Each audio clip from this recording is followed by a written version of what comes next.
All right, everybody ready? All right, would you all please rise for the Pledge of Allegiance? I'll call the meeting to order for February 21st, 2023. I pledge allegiance to the flag of the United States of America. Recording in To progress. the republic for which it stands, one nation, indivisible, with liberty and justice for all. All right, welcome everybody. Hope you're having a nice day. Hope you had a great President's Day weekend. We need to excuse Councilmember Dovey, and Councilmember Norton is available by Zoom or participating by Zoom. Okay, let's see here. Mayor's emerging issues and report. Last week, we had the State of the City address at the Performing Arts and Events Center. I had a great crowd. Bill, how many people were there, you think? Over 500? I'd say 600 because both decks were full. Yeah, it was a great event. Thank you, Council, for being there. And we talked about all the great issues facing our community and the direction we're going in. It was great to see everybody. We are headed to the National League of Cities Conference in Washington, D.C. on March 26th through the 29th. Several council members are attending as well, and I will be there. We've got an update on our sister city trip to Donghae, Korea, and Hachinohe, Japan. And Bill, you've got a slide there you could see for folks in the audience and at home. We are going to our sister cities for the first time in over 20 years. We've got a committee that's been working on it. Thank you, Deputy Mayor, Council President, also Councilmember Tran, and Pam Jones in my office, and Bill has been helping as well, and will be very involved. So we are working very closely with our friends here. The Chamber will be going as well. These are the delegations. We've got from the City of Federal Way and the Sister City trip, which will be April 21st through the 29th. We'll have Deputy Mayor Susan Honda, Councilmember Lydia Seppa Dawson, Councilmember Tran, Councilmember Walsh. Staff will include Tanya Carter, and Chief Wong, John Hutton, Pam Jones, Bill Vedino. Community will be former Mayor Michael Park, Chamber President Becca Martin, and members of the Federal Way Korean American Association. So I appreciate all the work that's been done. There's going to be a lot more work. Tanya's really working on making sure we've got great business connections and that we have we make the best possible advantage of this trip. That we have, like I said, not taken for quite some time. I think we'll start with Korea and then work our way back to Japan and then fly back. We've got upcoming events coming up. We've got the St. Patrick's Day events on St. Patrick's Day, March 17th at 9 a.m. We'll raise the Irish flag. It'll be up for the week, and the March of Diapers drive, which I believe starts on March 18th. And Cheryl in our community has been always works very hard on that, so that's something that we're very important. Okay, so that's the I think that's with regard to the March of Diapers drive, we'll be at Fred Meyer Twin Lakes on Saturday, March 18th, the day after St. Patty's Day, the 10 a.m. to 2 p.m. The Fred Meyer team and manager Michael Williamson are looking forward to hosting our efforts. Last year, we received donations of 10,659 diapers and 6,624 wipes at the event. Federal Way nonprofits that receive diapers and wipes from the March of Diapers include the Multi-Service Center, Fusion, South King Food Bank at the Federal Way Senior Center, Communities in Schools, Federal Way, El Centro de la Raza, Federal Way, and thanks again to Cheryl Hurst and the Do the Right Thing team for all of their efforts. Okay, that is my emerging issues and report. Now at this time, I do want to say that we have been very active in Olympia during this legislative session. Actually, Bill, do you have the slide for the legislative update? We just yesterday, the chief and I went down to testify on House Bill 1336 that had gone through one committee. And that then moved over to the Transportation Committee, and those that we're really talking about the pursuit bills. Let's see here, 1363, and then there's a Senate bill.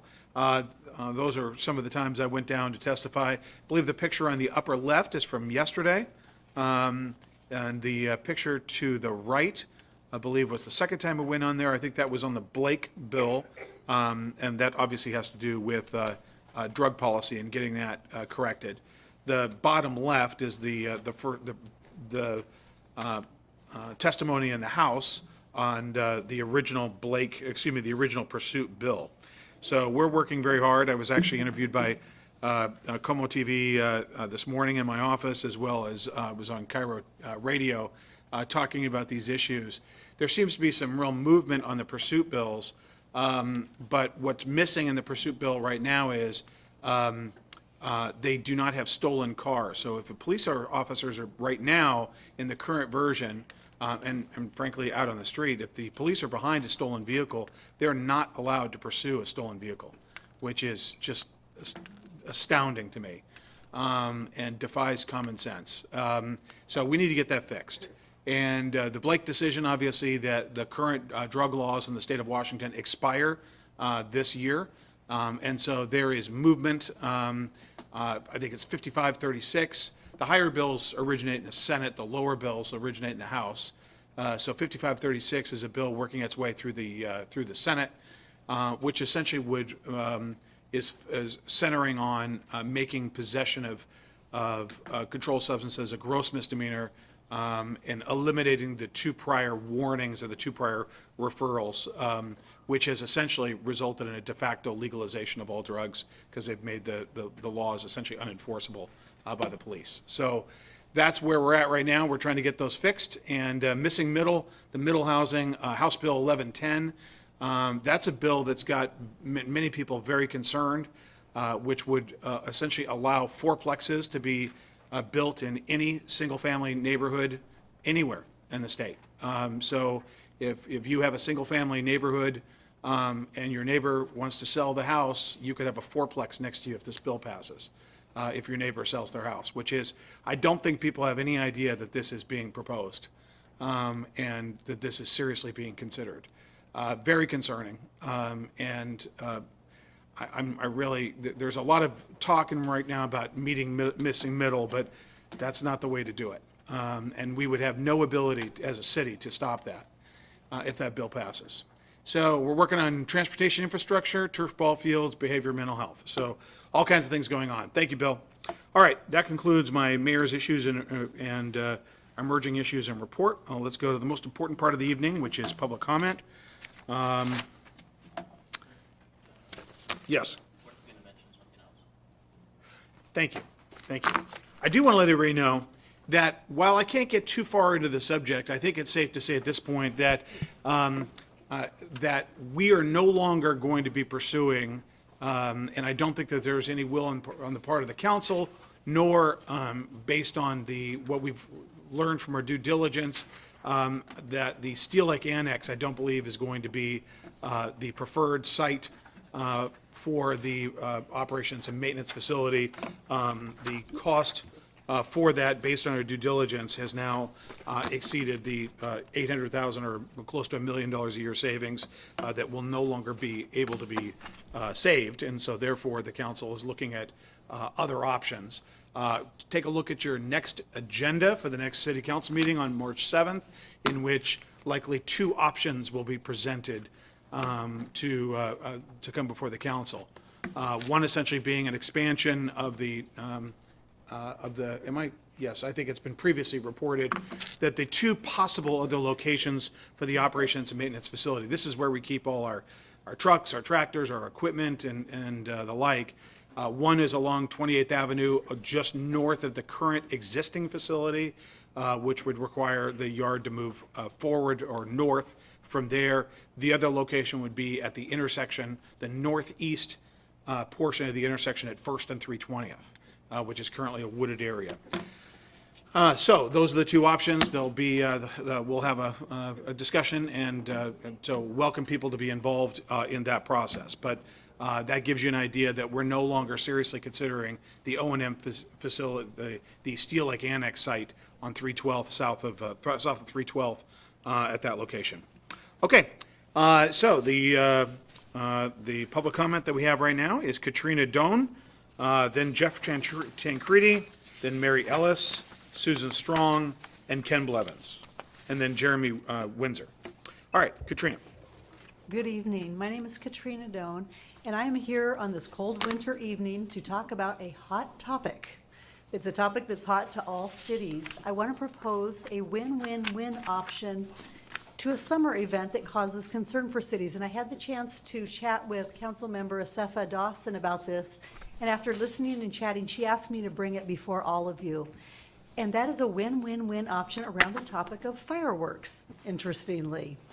Back in the 90s, communities began banning fireworks because of the danger and the stress that they caused to people. And at the time they were doing the bans, there were two options: all fireworks allowed or none.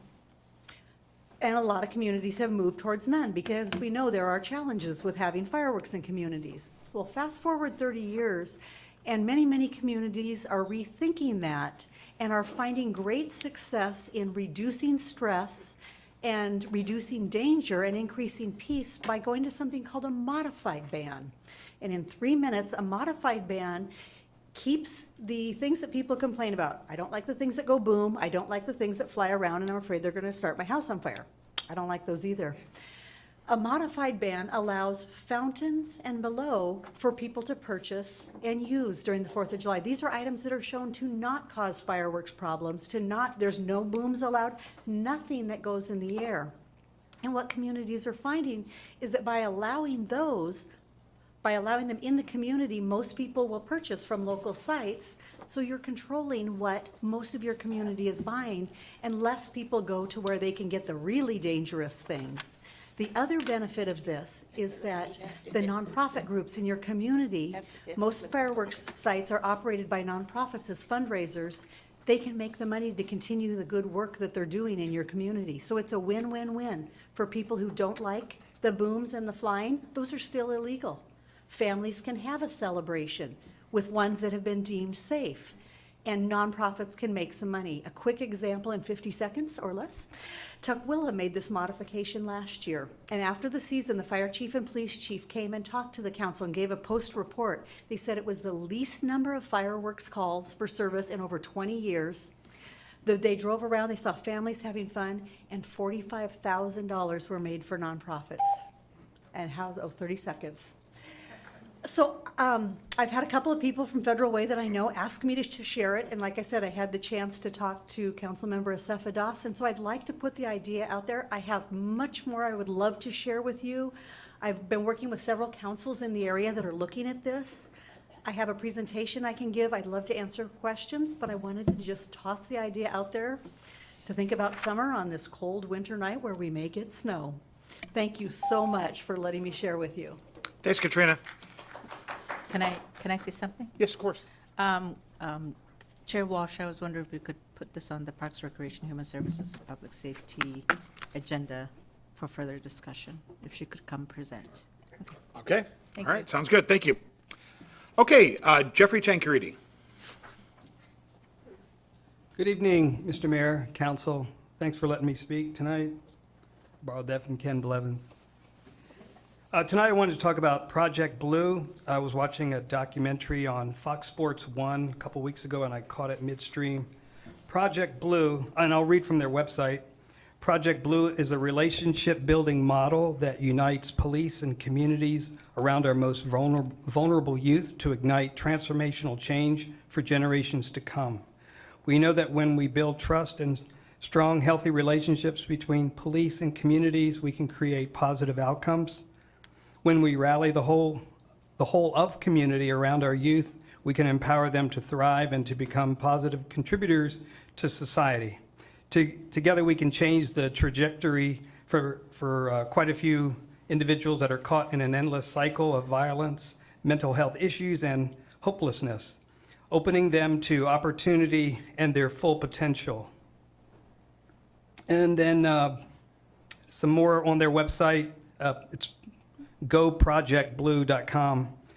A committed leadership. Project Blue, as well as each participating program, have a diverse leadership team that includes community members, parents, coaches, mentors, and police officers who are committed to putting all of our differences aside to reach one goal, a safe and nurturing childhood for the students in our program. Project Blue's mission is to build trust and safety in inner-city communities through rigorously implemented and measured youth programs that strengthen relationships between community and law enforcement, launch kids into bright, successful futures, and demonstrate robust impact in these outcomes. So in that program on Fox Sports 1, it was talking about Los Angeles. In the Watts section of Los Angeles, they started this Project Blue to bring the police and the communities closer together. So it was football that was the key issue. So I think there was some skepticism, according to the documentary, initially, but then over time, the police and in Los Angeles police and the community, they rallied around it, and now I guess it's a big successful program in Los Angeles. So I just thought, wow, that was a pretty cool thing, and anything to help, bring the community together. And I think what they did was they went to areas where the police are called, if I'm not mistaken, where neighborhoods where the police are called the most, and maybe start in that area, and then start building, maybe start a football team, have police officers volunteer or whatever, stuff like that. All right, thanks for letting me speak. Great, thank you. All right, Mary Ellis. Evening, Mayor and council members. Well, I thought I should come introduce myself. I'm the new president of the Historical Society of Federal Way, and I'm glad that you announced about the Steel Lake Park Annex. It has triggered that the RCO, which is the Recreational Conservation Office, was looking at whether the use of the Heritage Center was in compliance. So I'm just here to let you know that we are looking at that. And we have talked with Myra Barker from there, and we have a plan that we will present to you once it goes through our board of how we will bring it into compliance and thus help you as far as any issues there. And national parks are the keepers of our history, so I think it'll be a nice connection there. But we're really excited, thanks to Bert Ross and Jerry, who is our facilities chair, and Jerry Knutson, who's our past president. We know how much you and ourselves, the Historical Society, have put into this building. And so our mission is to help educate the community and have interactive activities is one of our plans. And so our next meeting is the second Thursday in March, and after that, we'll hope to share with you what we hope to do to just keep the Heritage Center in compliance and with Parks directives. We also are looking forward to what's happening with Brook Lake. I know that the city has put in for the grant for plans with Brook Lake, and we're looking forward to that as we are revamping the Hylobos cabins so that they are more interactive and showcase the history, the time period that they were developed in. So I want everybody to take the opportunity to come take a look at what we're doing. Camp Kilworth is, of course, the first landmark is also on the agenda. The Y is going to start this spring in doing some clearing. So hopefully people that want to volunteer will hear from the Y, and we'll be right there to give them a hand. So basically, I just wanted to let you know that looks like a busy year. There are some exciting things on the agenda, and we hope the public comes and joins us and learns a little bit more about the history of Federal Way and living here before the internet. So, but our mission is that we serve the public through researching, preserving, educating, and displaying the history of the Greater Federal Way. So that's what the Heritage Center, her vision is, to preserve the past, educate the community, inspire future generations to build a sense of community, identity, and heritage. So we are going to do everything we can this next year to live up to that. And any ideas, please contact us. Thanks. Thank you. Susan Strong.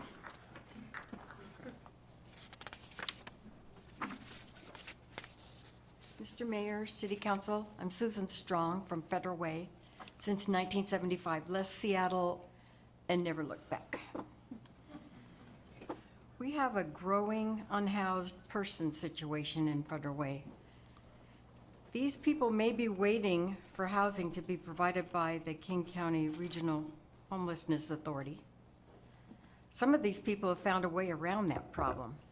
Driving by the former Red Lion Inn, located near Denny's Restaurant on South 347th Place, I noticed 9 cars and RVs parked along 347th. It seemed odd to me that these vehicles have been allowed to remain on a public street. I searched the internet for city laws regarding parking vehicles on a public street and found the law for Portland, Oregon. So quoting their law, it says on-street parking is intended for the short-term parking of vehicles, and long-term storage of private property is not allowed. Any type of vehicle abandoned and/or stored on the public right-of-way more than 24 hours will be subject to citation and tow-away. I assume Federal Way has a similar law regarding parking RVs and cars for days on a public street. Hopefully, these RVs and cars are not going to be allowed to establish an illegal RV camp in Federal Way. I will be watching. Thank you. All right, thank you, Susan. Chief, do you have a response to that? Yes, our Special Operations Unit is looking into that matter. What we learned is that it's actually a private road. It's not a public roadway. We are working to obtain a no trespass letter from the owner. Should the owner not sign a trespass letter, we will need to work with code enforcement to address. But we are actively working on it, Mayor. All right, great. Thank you very much. Thank you, Susan. Ken Blevins. Then Jeremy.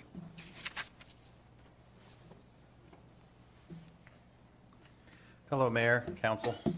Well, I had a lot to say before I heard what was going on today. So, thank you to the city or whoever for messing up and going in the direction of the annex and not doing it. So the good news is you're not going to do it, but hopefully you guys are looking seriously about the one that's right by where you're existing and moving north.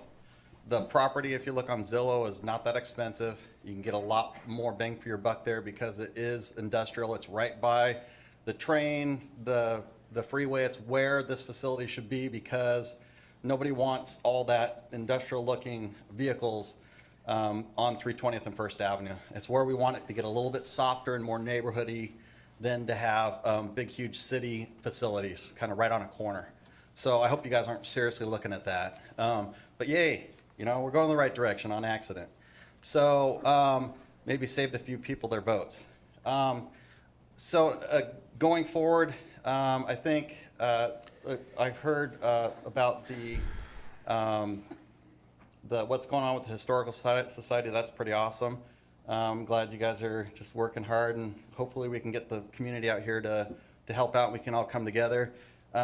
Great idea on the 4th of July. I feel like Federal Way is just kind of getting further and further out, not closer and closer together by having this one giant festival where we don't do get together as neighborhoods. And so we're missing that neighborly type of thing where we have like you know, just maybe your street having, or the two streets together, or something like that, having a barbecue at someone's house or that kind of thing. You can't really come around something like that. We don't have a parade like we used to have. I used to put my kids on a bike on the back of a trailer and so on, just wheel them through on, you know, on that kind of thing. I remember when I was a little kid, the same thing happened. I was on the back of a trailer in the parade. And I know we're kind of a bigger city and we probably won't be able to get in the parade, but my kids are older anyway, so. But let's do fun stuff. Let's keep moving in that direction. I think it's a great idea. Honestly, if people are going to get those bigger things illegally, they're going to get it illegal. It has nothing to do with the people that want to do something positively legally, right? So just making things illegal that are actually positive doesn't make a lot of sense. So those other fireworks were already illegal in the first place. And if the stats show that it doesn't really cause any harm and it actually helps out the community, then I think it's great that it's on the Parks community, or the Parks is going to look at it now. Anyways, one more thing for the police department. I just am so happy that we have you guys. Thanks for everything that you guys do. I know you guys are working hard with this homeless drug addiction problem with the trailers down there. I found a new one right behind a restaurant called Fuck Quinn. It's, there's also like a Willie's Workwear. There's a trailer behind there that's just got broken into, and there's a cart there. So you guys got a 2-for-1 there. So if you guys want to check it out. All right, thanks a lot. All right, thank you very much. Okay, Jeremy Windsor. Well, again, I appreciate you guys allowing me to speak. Mayor Farrell, Councilman Dawson, I really appreciate you guys responding back to my email. It means a lot to me. And again, I was out of town, so I'm just back, and honestly was a little busy and wasn't going to show up today, but I had to drop my sons off around the corner, so I ended up sliding in as fast as I could. So I appreciate you guys getting me in the late notice. Again, I'm not here speaking for myself. I never come to speak on my behalf. I'm speaking for the youth in the community, so I appreciate the opportunity for you speaking up for the youth. It's always, my agenda. I'm always going to speak up for the youth. The week after I came, the next weekend, the gym was actually closed 100% for basketball. I know, again, the Special Olympics had some event there, and I'm all for that. Never taken away from nobody else having anything in a community center. It's a community center, even though I found out from Councilman Honda that it is a business. I do know that now. But I was in Arizona last week, and in Arizona, it's $5 a year to use a community center or $1 a day on drop-in. So I just wanted to bring that up. I specifically asked that at my training because we were at a community center, and they told me $1 a day for drop-in. Maybe their business isn't making enough money out there, but again, that sounds more community to me than a business. And then also, after getting that, and I got that from a youth, that the gym was closed. A youth sent me that the gym was closed totally this weekend. Can I find a gym for them, bro? Can you find a gym for me, big bro? Can I get in the gym? I couldn't find one. And then later on that night, not the same youth that sent me that, but later on that night, a youth that I know, unfortunately, was killed at a pub that night, 12 o'clock in Federal Way. I have the story if anybody want to read it. So again, I'm not saying that those two things relate, but I know that youth, and I know that youth does frequently go to the gym and does work out. And not saying that at midnight on Saturday he wouldn't have been at that pub, but what I'm saying is maybe if I would have been in the gym with him for 4.5 hours, he'd have worked himself out and wouldn't have had that opportunity to even have the energy to go to the gym. Go to the pub that night. Excuse me. So again, I'm never here speaking for myself.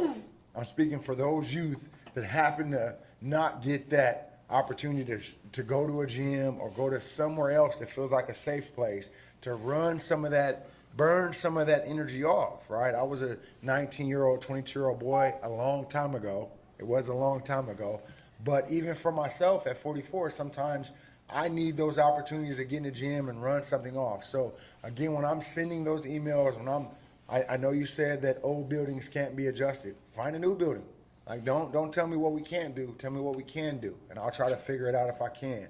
Again, I'm 100% on board to support in any way I can personally, and I'm sure my organization will as well, because my organization also been trying to figure out finding me a gym space. So I appreciate you guys responding, but no, I'm going to keep coming back. I promise that. All right, thanks, Jeremy. Okay, item 5, we already did the state legislative update. We talked about that. Item 6, the Council Committee and Regional Committee reports. Parks, Recreation, Human Services, and Public Safety Committee. Council Member Walsh. All right, we met a week ago tonight, and about half of the items on the consent agenda are from that meeting. We had a very productive and somewhat long meeting. But anyway, we'll be taking care of most of those things this evening, and and that is it until our March meeting. All right. All right, thank you. Hope you didn't get in too much trouble. All right. Exactly, that's right. Yeah, it is. We were out by, it was only a 2.5-hour meeting, so, Okay. but then I had to go to work anyway, so it didn't make any difference. All right, all right. Every day is, Valentine's Day, yeah. every day is Valentine's Day. All right. Land Use and Transportation Committee, Councilmember Dovey is not present, is excused. The Finance and Economic Development Committee, Councilmember Tran. Thank you, Mr. Mayor.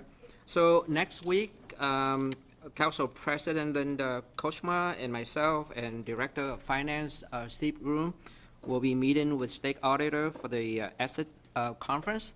I'm looking forward to that conference. As always, staff are doing a wonderful job, so I don't anticipate any issue from the auditors. But I just want to say that as a FYI. And our next meeting is going to be on the 28th of this month at 5 p.m. in this room. Very Thank good. you, Mayor. All right, thank you very much. Lodging Tax Advisory Committee, LTAC, Councilmember Assefa Dawson. Thank you, Mayor. LTAC met last week, and we had a really good, engaging, and robust conversation. And we also had another emergency meeting today because there were some things we needed to wrap up. And earlier today, we also interviewed new members to join the LTAC committee, which would then complete we won't have any more vacancies. And so I'll save that for later. Our next meeting is going to be on March 8th at 10 a.m. And on the regional note, I was appointed the chair for the management committee for the Raya 9. And with that, I end my report. Thank you, Mayor. Thank you, Councilmember. Can you tell everybody what Raya 9 means? Help. Watershed Regional. It's the In a Salmon local Recovery Group for King County. Yeah, it's this huge geographical area that's the watershed, and recall, if you will, actually, when I remember when the Howard Hanson Dam was at risk of a failure, which is way up. We had people at the city and around the region that were going up to the Howard Hanson Dam. It's just really important work that you're doing there with WIRA. It's just one of those funny acronyms that people don't know, but it's critically important to the watershed for the area. It's actually a statewide Yeah. group, but we're Region 9. Right. But That's what you said. That's right. It was actually, there was a huge issue about, what was it, about 10, 15 years ago, where there was concern about the failure of the Howard Hanson Dam, and there was serious concern that it would actually flood the entire Auburn area, and it would have been international news if that had occurred. So, yeah, it's very interesting. We So, would have been safe. well, yeah, high ground. That's right. That's right. That should be the slogan. All right.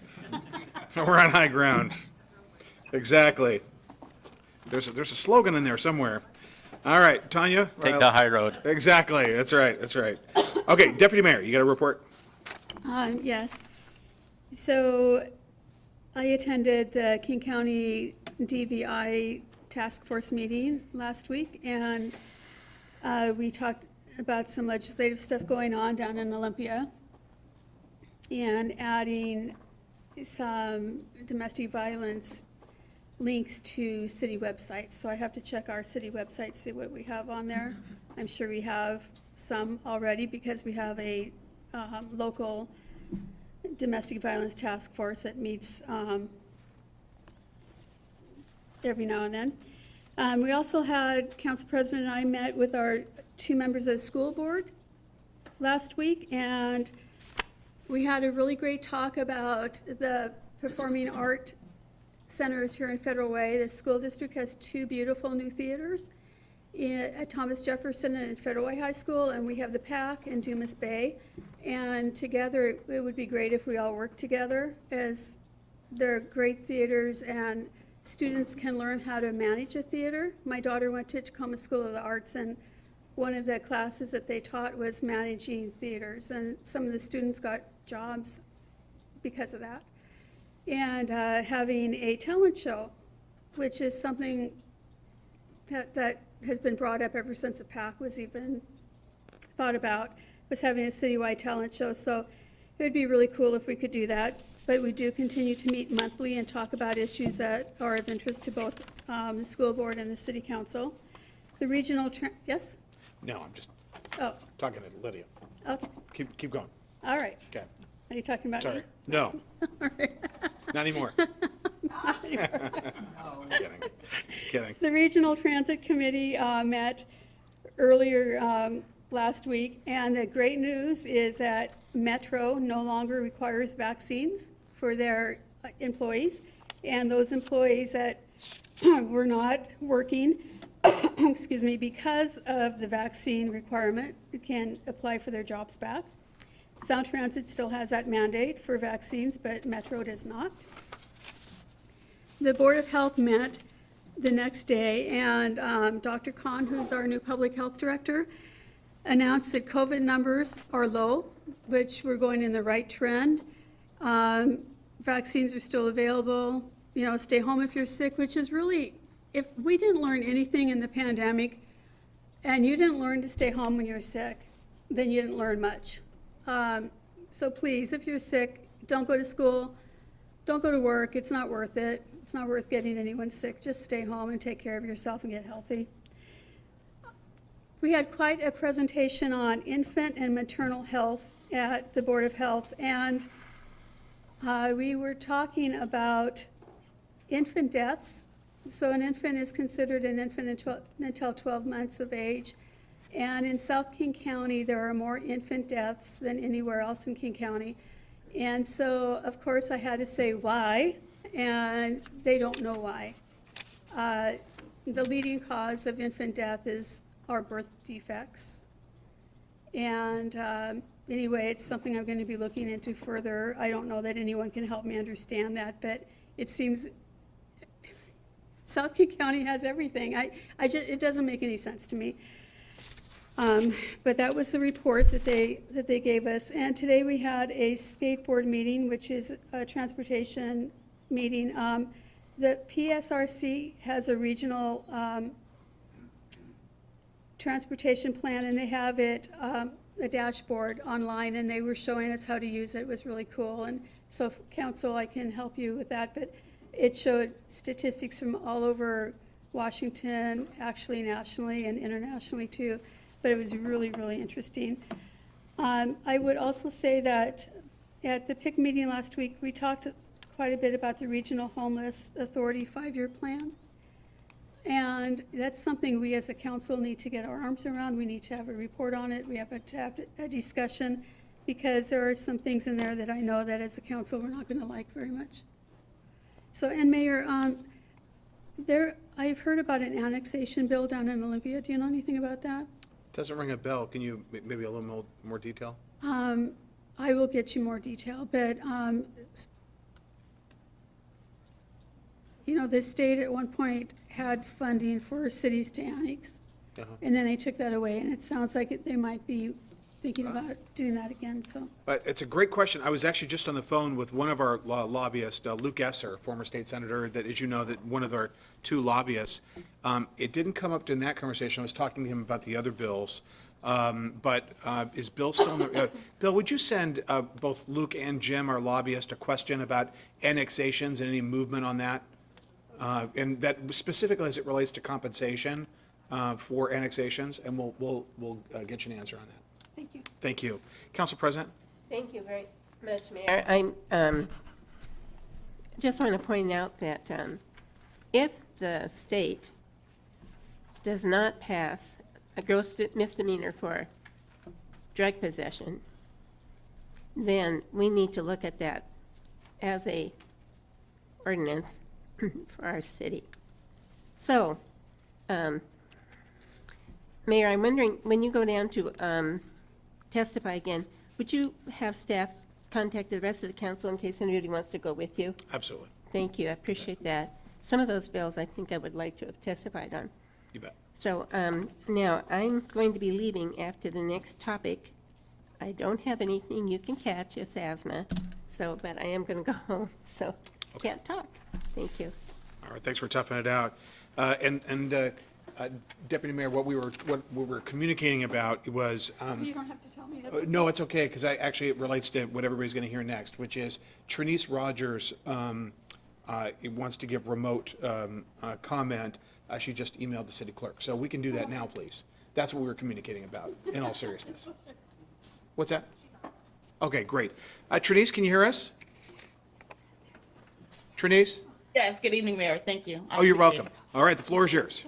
All right, it'll be brief. I appreciate pivoting. I just wanted to share briefly as we enter the final week of Black History Month.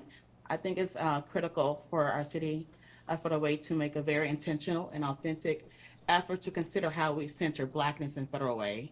When we consider how underrepresented Black businesses are in Federal Way compared to other businesses of color, the numbers are absolutely unacceptable. The extremely low representation of Black businesses are not due to lack of effort or desire. Many Federal Way Black Footaway community members simply struggle to secure adequate space and resources to successfully operate their businesses here in Footaway. Sadly, they find great success outside of the city of Footaway. There's also an unfortunate pattern of unanswered requests or gatekeeping and even barriers when there's an attempt to center Blackness. It's great to see that City of Footaway is revisiting our sister city here in Korea after 20 years. But when will we consider or even respond to the request of considering adopting a sister city here in Africa, as requested about maybe 2 years ago? Is having a business connection is like having a business connection a requirement when considering potential sister cities? Or do the prospective cities need to have a personal connection to a former mayor or deputy mayor? Lastly, I find it extremely disheartening that our city has managed to lose 2 DEI analysts in the last 2 years. Considering the efforts and advocacy that forged this position to come to fruition, it's quite apparent how critical it is to have a DEI analyst on staff here in Footaway.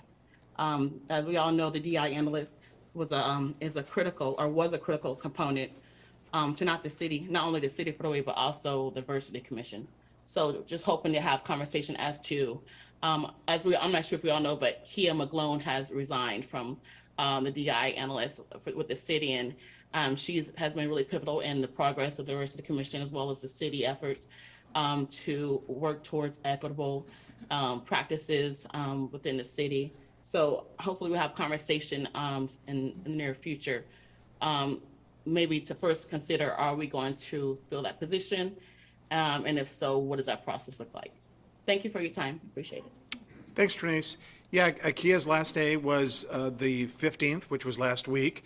And even the day after her last day, she called to make sure that there was a space for the Diversity Commission to have a table at the State of the City address.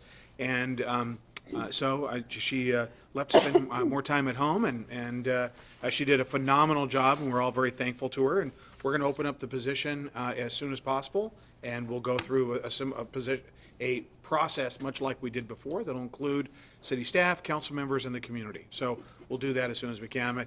Vanessa, when do you think we could get that process up and running? We're just waiting on the revised job description. Okay.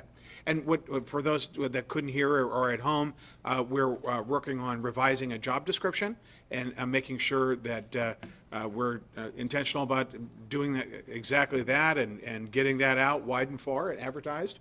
And then we'll get it filled as soon as possible. And we'll have a very public process that will include council. Deputy Mayor? Will the position still work with Public Works? I would imagine. I think that, yes, we're getting Okay. that's my understanding. That's the plan. EJ? Yeah, so the position's partially funded out of Public Works to do the reporting for that, so I don't think there's any Okay. plan, at least that I'm aware of, to change that. Okay. Yeah. Well, I really like Kia. I thought she was doing a good job, so I'll miss Yeah, her. she did. She was doing a phenomenal job, and it even continued after she left. She was just very conscientious, so very much appreciated. So, okay, thanks, Trinice. All right, let's now move on to the consent agenda. These items have gone through committee, can be passed all at once, or I'll read each one, and then if a council member wants to pull an item for separate consideration, we can discuss that separately. Item 7, A, the minutes for the February 7, 2023 regular and special meeting minutes. B, the Redondo Creek Culvert Replacement 85% status report and authorization to bid. C, fiber optic loop project 85% design and authorization to bid. D, interlocal agreement with Washington Commerce, climate. E, interlocal agreement with Washington Commerce Department, periodic comprehensive plan update. F, interlocal agreement with Washington Commerce, housing action plan implementation. G, Washington State Reference Network Agreement. H, Security Solutions Northwest Incorporated retainage release, AG 21-177. I would assume that relates to an Attorney General opinion, Ryan? 21-177. Yes. Item I, Police Gate Replacement Retainage Release, AG 22- this is, again, an Attorney General opinion that's referenced, Oh, I'm sorry, no, Mayor, that's AG as in contract number. Oh, okay. AG 22-012. J, Commercial Fence Corporation Retainage Release, and it says AG 22-031. K, Arts Commission 2023 Work Plan. L, Arts Commission 2023 Contract for Services. M, King County Youth and Amateur Sports Grant Acceptance. N, Community Fireworks Display for Red, White, and Blues Festival. And O, Interlocal Agreement with DSHS Respite and Community Settings. Council, is there an item you would want pulled for separate consideration? Yes, item N, Community Fireworks Display for Red, White, and Blues Festival. Okay. Be pulled for separate consideration. Okay, very good. All right, any other items? Mayor, Yes, I would like to be excused from voting item O. I was just thinking that. Okay, Stephanie, did you get that? He'll recuse himself on that vote. We'll just pull it. Yeah, we'll pull it. Yeah, exactly. Okay, Council President Kochmar, with respect to A through M. Thank you very much, Mayor. I move approval of the consent agenda, items A through M. Second. There's a motion and a second. Is there any discussion? All those in favor? Aye. And all those opposed? Okay, the matters passed unanimously. All right, and let's see here. Item N, Councilmember Walsh with regard to the community fireworks display for Red, White, and Blues. I move to accept the bid from Western Display Fireworks LTD for a community firework display as presented in the amount of $25,000 and authorize staff to negotiate a contract for the services detailed in the bid. Okay, is there a second to that? Second. Been a motion, and a second. Is there any discussion? Councilmember Walsh, why pull that out for separate consideration? Can you? There's some of the details of the contract need to be worked out. Very The bid amount is correct, but some of the contract details just need to be finessed a little bit. Very good. Thank you very much. All right, there's been a motion, a second. Is there any further discussion or questions? All those in favor of N? Aye. Opposed? All right, and we heard you, Erica. Thank you. Okay, and now, as to item O, interlocal agreement with DSHS Respite and Community Settings. Councilmember Tran has recused himself. Council President, I move approval of item O. is there a second? I second. Second. There's a motion and a second. Is there any discussion? All those in favor of O? Aye. All right, and one recusal. So Mayor, when will we be talking about item N? When will that come back? That's a great question. John? Yes, we're, as Councilmember Walsh mentioned, just working through a couple of fine details, but they've agreed in principle. We're excited about working with this company. They got over 60 years' experience, and they do large shows all over the Northwest, including the Seattle Seafair Show, Tacoma Freedom Fair, City of Lacey, and City of Boise, as well as the Portland Rose Festival. So they're a good company. We're excited about working with them, and we should have it worked out soon. Very good. Okay, thank you very much. Okay, have a nice evening. Okay. All right, now, we are moving on to item 8, council business, the former Target Building Demolition Award. First, He's excusing me for the rest of the meeting, just so you know. exactly. Thank you, Council President. Hope you feel better. Yeah, I hope you feel better soon. Okay. E.J. Walsh will give, Public Works Director will give a staff report on the demolition.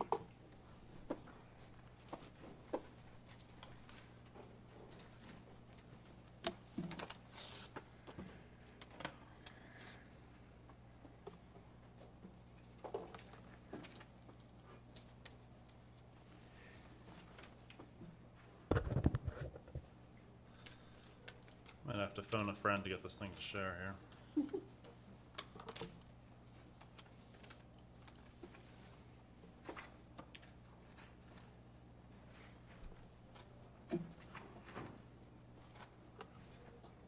Just kidding, Thomas. Good evening, Mayor, Deputy Mayor, members of council. I'm here tonight to present the request to award the contract for the demolition of the former Target building. So as background, The question is, the policy question is, should the city council award the former Target building demolition to the lowest responsible bidder? So this came before council in December to authorize going out to bid using ARPA funding. As background, the former Target building was purchased by the city in 2014 and sits in the northwest corner of South 316th Street and 23rd Avenue South, right to the east of the Performing Arts Center. So the existing condition, you can see the building across the left-hand side of the screen. The crane in the background is actually above the new parking garage at Sound Transit's building. That's not part of this site. But you can see the building is an old tilt-up concrete building that was built in the late 70s. It's been heavily vandalized and was so before the city acquired it. So that as part of this project, we would completely raise this building as well as the abandoned light fixtures within the parking lot. The existing paving and landscaping that's out there would remain. So this project was originally funded by ARPA funding in the amount of $585,000. The positive news is the bids did come in slightly lower than what we were expecting, which is shown as approximately $130,000 in savings between the allocated ARPA funding and the total projected project value. The one topic that did come up a little bit during LUTC is that the contingency is slated at 15%. That is a little bit higher. Usually we run these at 10% for projects of this nature. Given the time frame of the building and the contractor is required to secure both a clean air permit as well as the asbestos abatement permit, that was raised to protect the city and to be representative of what we are expecting. The options considered are to award the former Target building demolition to the lowest responsible contractor, which is Swafford Excavating LLC, in the amount of $373,789.50, together with a 15% contingency of $56,068.43, and authorize the mayor to execute the contract, or option 2 is to reject all bids and direct staff to rebid the project and return for further action. The mayor recommends option 1. LUTC also unanimously recommended option 1. And with that, I am happy to answer any questions. Council, any questions? All right. Councilor Tran, do you have a motion?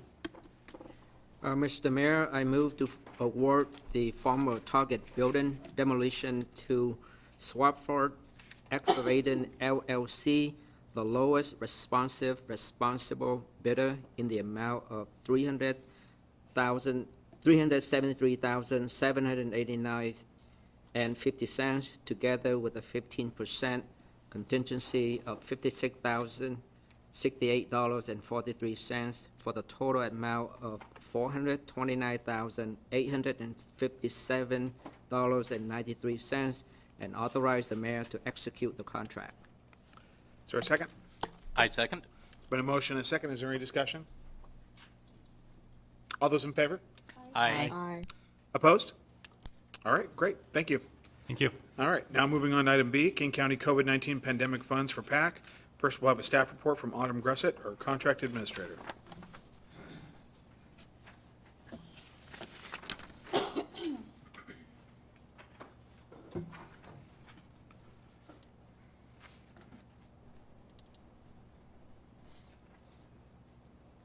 Good evening, Mayor, Deputy Mayor, members of council. Thank you for the opportunity to present this evening. My staff report is in regards to the King County One-Time COVID Unmet Needs Grant. The policy question before you this evening is, should the City Council allocate the $50,000 funding from King County for COVID-19 pandemic relief to the Arts for Youth program at the Performing Arts and Events Center? This grant funding was received for the Performing Arts and Events Center, and the purpose of the funding is to support emergency assistance that will address unmet needs and or lost revenue related to or resulting from COVID-19 pandemic or on King County communities. The Arts for Youth program has brought the Magic of Life Theater to K through 12th grade students since 2017. Over 7,900 students were served through the Arts for Youth program events prior to COVID closures. And on average, 61% of these students attending are qualified low income within the Federal Way Public Schools. This program is part of our new market tax credit beneficiary program to offer low-cost student matinees and outreach into the schools, as well as have an arts education coordinator who is knowledgeable and qualified to write Common Core curriculum in coordination with each scheduled performance. What you see here are a few thank you notes from some of the students after their attendance to the Performing Arts and Events Center Arts for Youth shows. Staff recommendation is to authorize the allocation of the $50,000 funding from King County for COVID-19 pandemic relief to the Arts for Youth program at the Performing Arts and Events Center. The mayor's recommendation was option 1, and the Parks, Recreation, Human Services, and Public Safety Committee recommendation was option 1. And with that, I'm happy to answer any further questions. Council, any questions? Deputy Mayor? Thank you. First of all, I'd like to thank Karen Brigado and the Arts Commission for bringing up the concerns with the performing groups and the fact that, you know, the difficulty that they're having budget-wise, using the PAC and finding space to perform. So I'm wondering, since we've all spoken about this so many times, how are we going to make sure that in the budget adjustment in March, that we're going to have funding in there for the performing art groups? Let's talk to Steve Groom, or Steve, can you, I think you've heard this, these concerns, and Sure, I think that we're adding every suggestion that we encounter onto our waiting needs list so that when we have additional revenue or carry forward from prior year, we'll be able to greenlight some things. That's our process. Okay, so one of the discussion points that was brought up was with the Target property coming in under budget with the ARPA funds, and now it's what, 130,000? That perhaps 100,000 of that money could go to the performing art groups. It's certainly a possibility. I have a concern that, you know, we've greenlighted a lot of things on the ARPA list, and we're watching to see if the you know, vehicles or some of the streetlights or some of those things need any of the contingency money. So we're juggling. Okay, I just want to make sure that we have pretty much made a promise to these groups, and I don't know if if I'm going to vote for this tonight, I want to make sure that we are going to follow through on our promise. yeah, I think that's I think, yeah, I think we're all in agreement there, and I think it's important to make sure that we, so Steve, I think that, I think you're hearing it loud and clear from the council and from me that this is something we want to help our arts groups. We want to make sure that they're not priced out of the pack, and we want to make sure that we do everything we can to help them. Sure, capturing needs is something we take seriously. What's our time frame for the budget amendment? We're looking at after the first quarter. Okay. All right, thank you. Councilmember Sapadowski, Thank you. were you done with any? Yes, thank you. Okay. Did you have a question? I was just in support of what Deputy Mayor Hondo Yeah, said. and I also, I think the number we discussed was 50,000, not 100,000. Some of the other rests going towards maybe youth being able to use some of the city parks facilities more and things. But yeah, but I think that the council, the bulk of the council is strongly supporting the local arts groups, and so, but we need to work that out in the budget. Very good. All right, Councilmember? Yeah, but I didn't want to lose sight of what you're doing here, and I think the youth group is very important also. And so thank you for continuously bringing it up, and I believe especially the underprivileged youth in our community and our schools are very important and critical to what the PAC is offering. So I just wanted to make sure that we also are talking about that before we vote. So thank you so much. Thank you. Here. Yeah, thank you. Okay, all right, Councilmember Walsh, do you have a motion? Yes. I move approval of the proposed allocation of the $50,000 funding from King County for COVID-19 pandemic relief for the Arts for Youth program at the Performing Arts and Event Center. Second? There's been a motion, a second. Is there any discussion? All those in favor? Aye. Opposed? And Stephanie, I can't see Councilmember Norton. Is that just because of the presentation? Okay. Well, my computer. I'm here. All right, there you are. Okay. Just checking, Erica. All right. Okay. Confirmation of Human Resources Director, Vanessa Audette. Staff report from Brian Davis, our city administrator. And thank you, Autumn. I was just asking Erica, because the screen has we've got like a white screen now, because I couldn't see it anymore. All right, well, Thomas is working his magic. This will be brief. All right. So the council created the Human Resources Department in January with an ordinance with a 30-day effective date, so that went into effect last week. And now we need a director, and it's the mayor's nominee to have Vanessa Audette, the current Human Resources Division Manager, to be the director. And you request your confirmation. All No- right. No budgetary impacts. Very good. All right, Deputy Mayor, do you have a motion? No, I have a Oh, okay, motion. Okay, go ahead. Deputy Mayor. I move to confirm the mayor's appointment of Vanessa Audette as Human Resources Director. Second. It's been a motion, a second, multiple seconds, Vanessa. Is there any discussion? All right, all those in favor?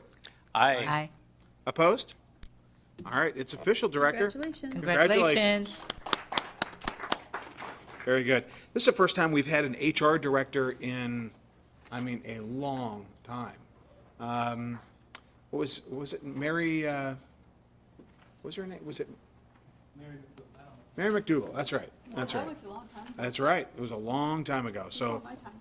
that's right. Okay. Okay, item D, Lodging Tax Advisory Committee appointments. Councilmember Sefa Dawson. Thank you, Mayor. I move to make the following appointments to the Lodging Tax Advisory Committee. Kristen Wells to a voting position number 3 with a term to expire October 31, 2023. Rose L. to voting position number 4 with a term to expire October 31, 2024. And Kyle Carper to a voting position number 5 with a term to expire October 31, 2024. I'd second the motion. All right, there's been a motion and a second. Is there any discussion? All in favor of the nominations? Aye. Opposed? All right, I should say, appointments. All 3 are confirmed. Thank you very much. Okay, ordinances. 9, first reading. Item A, Council Bill 842, Mobile Food or Retail Vendors Code Amendments. And we've got Evan Lewis, Associate Planner, who will give us a report.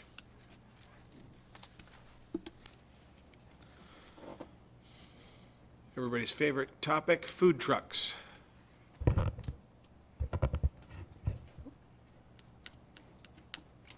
Good evening, Mayor Farrell, Council President Kochmar, Deputy Mayor Honda, and council members. This agenda item addresses the proposed mobile food or retail vendor code updates. The policy question is whether City Council should adopt a new chapter of our zoning code regulating mobile food and retail vendors in the city, with the purpose of establishing more clear, consistent, and flexible mobile vendor review processes and standards. The new mobile vending chapter would define the mobile vendor use. Currently, our food truck code, which is housed within our temporary use code, does not provide a definition for that use. It scales review processes to where and how mobile vendors operate. It allows more time to operate daily on a site. Right now, our code provides a four-hour limit to food trucks before triggering a fairly lengthy permit process that's out of scale with how food trucks operate. And then for mobile vendors that operate more than 180 days on a site, it establishes and clarifies a permit process appropriate for those longer duration food trucks and other mobile vendors. And lastly, it establishes site requirements that are specific to the mobile vendor use. Right now, food trucks in our temporary use code are subject to the generic temporary use criteria applicable to all temporary uses. And this code update does not change any of the review processes for food trucks operating in right-of-ways. Those would still be subject to a right-of-way permit process through the Public Works Department.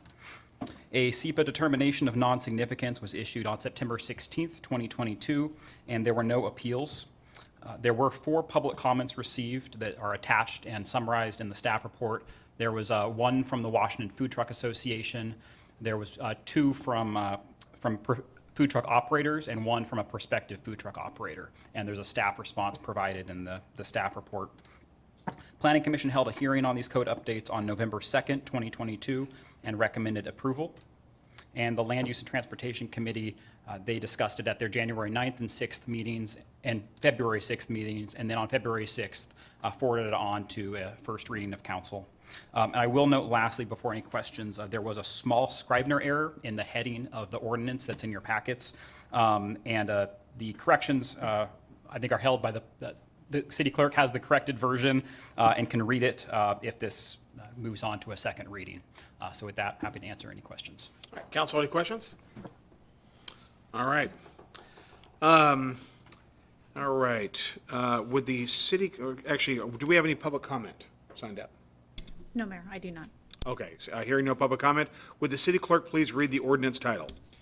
Council Bill 842, Mobile Food or Retail Vendors Code Amendment, an ordinance of the City of Federal Way, Washington, relating to various amendments to Title 19 Zoning and Development, amending Federal Way Revised Code 19-05130, definitions repealing Federal Way Revised Code 19-275070, and adding new sections 19-210-080, 19-215-160, 19-220-150, 19-225-150, 19-230-170, 19-235-130, and 19-240-190, and adding a new chapter 19-290 Federal Revised Code, including sections 19-290-010, 19-290-020, 19-290-030, 19-290-040, 19-290-050, 19-290-060,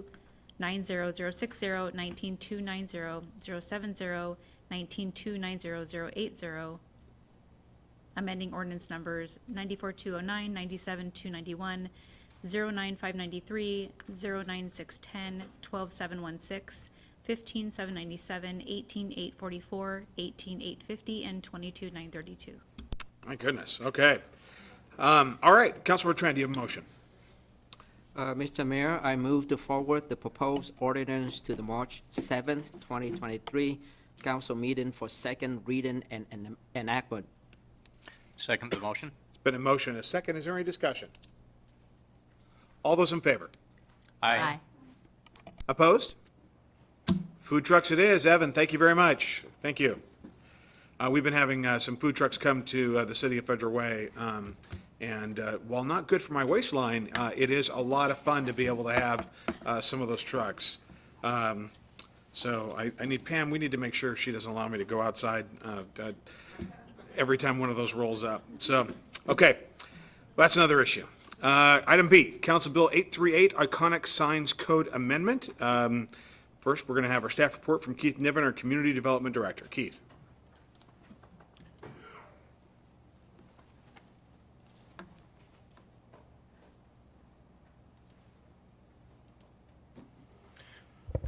Good evening, Mr. Mayor, Deputy Mayor Honda, and council members. Keith Niven, Community Development Director. So the policy question in front of the City Council is, should the City Council amend chapters 1905 and 19140 of the Federal Way Revised Code to create a provision for iconic signs within the city center portion of Federal Way? So this has had a long and tired journey. Planning Commission held a public hearing on November 2nd, 2022. The city received no comments from the public during that hearing process, and the Planning Commission recommended approval of the proposed code amendment. This initially went to the Land Use and Transportation Committee of the City Council on the 5th of December, 2022, with a recommendation of 2-1 to forward it to the full council for consideration. At the City Council meeting, it was decided to be remanded back to Land Use and Transportation Committee, and the committee considered it again on the 6th of February of this year, where it was again recommended to come back to full council for first reading. The mayor recommends approval of the proposed code amendments. And with that, I am here to answer any questions, and Economic Development Director Carter is also in the wings to assist if I need a wing woman. Very good. Council, any questions? All right. Are there any public comment? No, Mayor, I don't have anyone signed up. All right. Would the city clerk please? I actually have a question. Deputy Mayor. I'm sorry. Okay, go ahead. So I have a question, and I don't think I've asked you this question before. So let's say that Dick's was allowed to put up their iconic signs. The rest of the property there is limited as to, in our current sign code, as to how many signs can be on the property. So with the new pads being built out, and I don't know what's in all of those pads that are being built out, how will that affect signage for those new businesses? So if I understood your question correctly, Deputy Mayor, if those businesses met the criteria for iconic businesses, they could also apply for an iconic sign or iconic signs for their businesses. If they did not meet that criteria or those criterion, then they would be allowed signage under the provisions of the sign code, as is the rest of the common shopping center.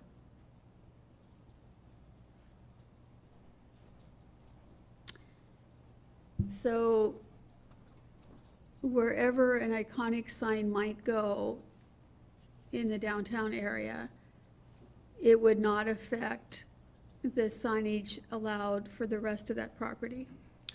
The way that the proposed ordinance and the code reads is that those signs are in addition to what's otherwise allowed. So they're considered additive and not necessarily replacements for. So typically, and let me unpack that a little bit, because I'm not seeing a smile. So let's assume that you, as a shopping center, get an opportunity for a certain number of wall-mounted signs and a certain number of freestanding signs. And let's assume that one of the pads meets the criteria for an iconic business and submits a request for an iconic sign. That sign, if it's approved, is additive to the rest of the center. It doesn't mean that another sign needs to be removed from the center. Okay. And once again, who will approve the sign, the iconic sign? The way that the ordinance is written and currently envisioned is it's an administrative decision, so that would be a decision made by the Director of Community Development. With no input from the city council or mayor? I report to the mayor. So true. So I try to make sure he knows where we're headed with things. But it would not include, it does include, it would not include for the council to be engaged in that process. That would be very atypical for a sign process. Just because of the time that it would take to go through that is a disincentive for businesses. And I think one of the conversations we had at Land Use and Transportation, and Councilmember Dovey expressed, well, if we're going to do this, there should be a processing incentive for businesses to actually want to do this, because those type of signs are typically significantly more expensive than the cheap signs that we otherwise get. And I agree with that. Thank you. All right. Okay, would the city clerk please read the ordinance title? Council Bill 838, Iconic Signs Code Amendment, an ordinance of the City of Federal Way, Washington, relating to iconic signs, amending Federal Way Revised Code 1905190, and adding a new section, Federal Way Revised Code 19140-135, amending ordinance numbers 08585, 09593, 09605, 09610, 12713, 14778, 15797, 20898, 21921, and 22932. All right, Councilmember Tran? Mr. Mayor, I move to forward the proposed ordinance to the March 7, 2023 council meeting for second reading and enactment. Second. It's been a motion, a second. Is there any further discussion? All those in favor? Aye. Opposed? Nay. Stephen?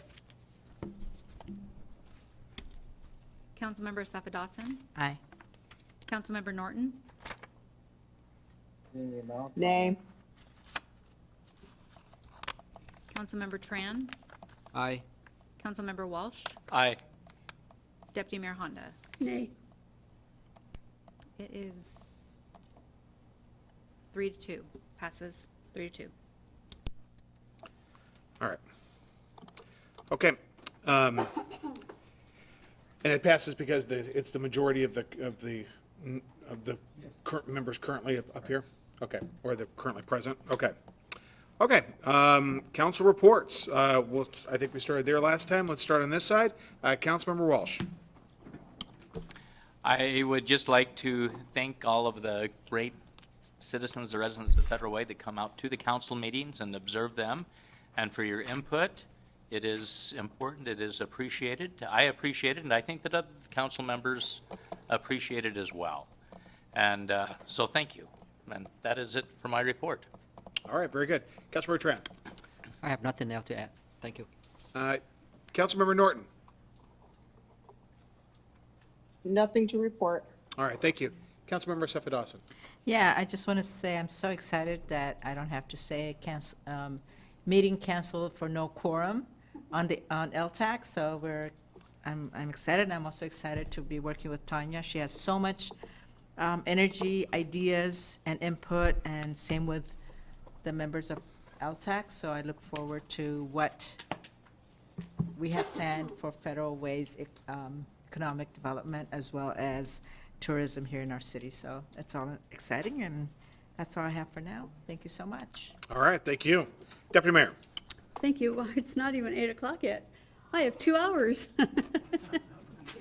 This is shorter than the Land Use and Transportation Committee 2 weeks ago. So true.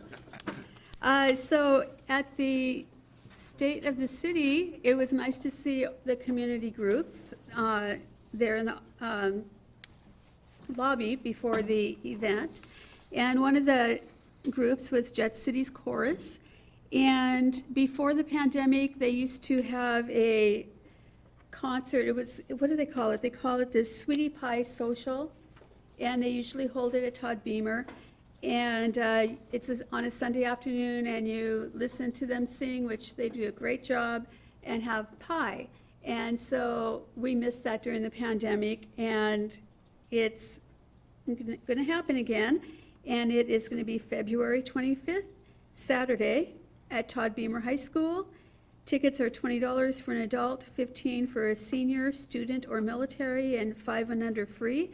And doors open at 1:45, and the show begins at 2:30, and you get a piece of pie. And then if there's any pie left over, you get to buy pies after the event. It's really, really cool. It's a fundraiser for them. And as we've been talking, our performing art groups need some support. So if you can go, that would be great. I believe the Town Market Square, the public market people are also having a meeting the same day, starting at 1 o'clock, if you're interested in that.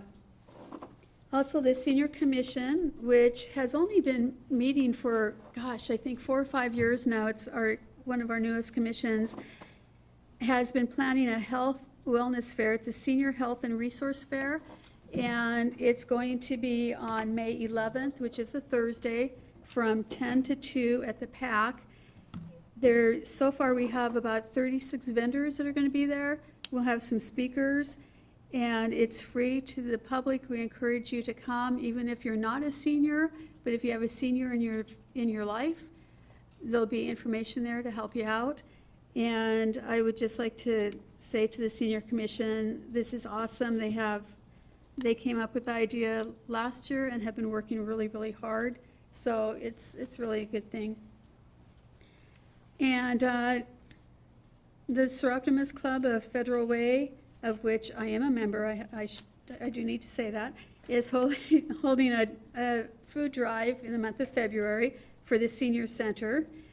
And donations can be taken to the tool library when the tool library is open, or there's a bin downstairs here. And I know that Councilmember Walsh said we could put a bin at his place, and I'm getting that ready to bring over to your place and get some ice cream while I'm there. And anyway, this will go to the end of February. If you donate there, you get $1 off the ice cream, too. Oh, how awesome, thank you. this is running to the end of February. It's really important to support the seniors and their food bank because they don't get the donations and the funding that the MSC Food Bank gets, so really important. And for the Sister City trip, the planning is going well. I've done some research on sister cities in the state of Washington, and I think 68 of our towns and cities have sister cities. Seattle has the most. Most have one or two. We have 3, and then we have an agreement with the Chinese, a city in China, but it's not a sister city. Right, it's close. And I And- still want one in Ethiopia, Right. which represents Africa. But when we started the Sister City program, it started from the Chamber of Commerce. And I would like, after this trip is over, that we, not we, the city, but that a nonprofit organization takes over the planning of trips in the future and gets the public involved. And maybe the chamber could be in charge of that. But I think if we go back to that, we can get some fundraising going and that kind of stuff for future trips. I think, you know, the reason that we're going on this trip is to make our, you know, help our relationship with our Korean and our Japanese sister cities through cultural and business exchanges. And we haven't been there for a very long time, but they have continued to come here year after year after year. And so it is about time. So anyway, I do think that in the future, we can have an independent nonprofit organization help us with our sister cities. And there's a lot of help out there on the internet on how to do that. So, but to the staff who is planning it, you guys are doing a great job. And I appreciate all the work you're putting into it. Thank you. And I see that Councilmember Norton has her hand up. Yes, I would like to prolong the meeting. Yeah, I just wanted to say congratulations to Councilmember Asefa Dawson for her appointment as chair of that committee, and I think that's pretty amazing. So, sorry, I forgot to say that before. Thank you. Congratulations. Okay. With that, our business is completed. Great job, everyone. Thank you to the council members. Thank you to staff. We are adjourned.